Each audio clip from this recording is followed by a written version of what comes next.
L'avantage des One Pot Pasta, c'est qu'on a moins de vaisselle à faire en n'utilisant qu'une seule casserole pour préparer notre plat.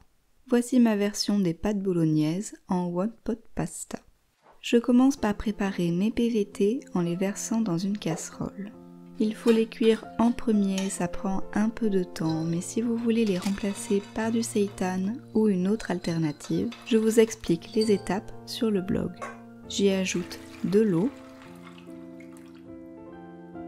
du concentré de tomate, du bouillon cube,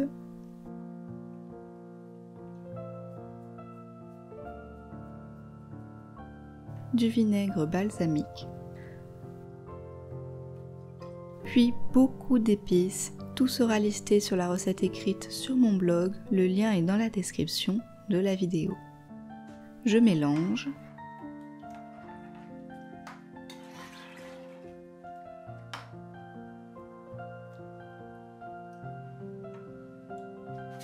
Puis je fais chauffer sur feu moyen fort jusqu'à ce que ça bouillonne tranquillement.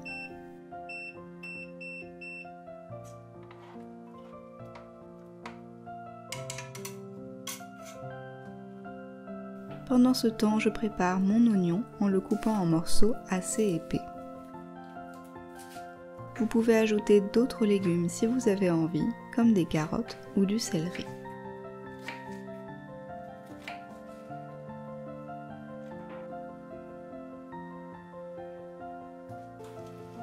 Au bout d'une bonne dizaine de minutes, il n'y a presque plus de liquide dans les PVT. Je goûte. Si elles sont légèrement fermes, c'est l'idéal. J'y verse de l'huile, puis j'ajoute mon oignon pour le faire revenir dans le tout. Attention de ne pas laisser brûler.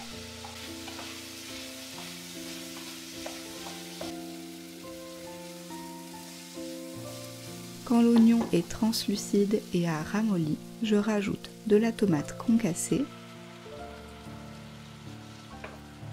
Je mélange bien. Puis enfin, je verse mon eau.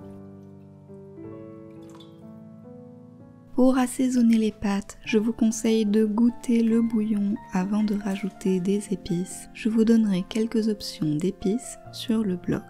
J'y rajoute dans tous les cas une belle feuille de laurier.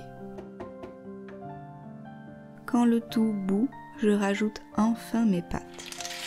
Je vous conseille un type de pâte qui demande au minimum 10 minutes de cuisson, sinon le liquide ne sera pas assez absorbé.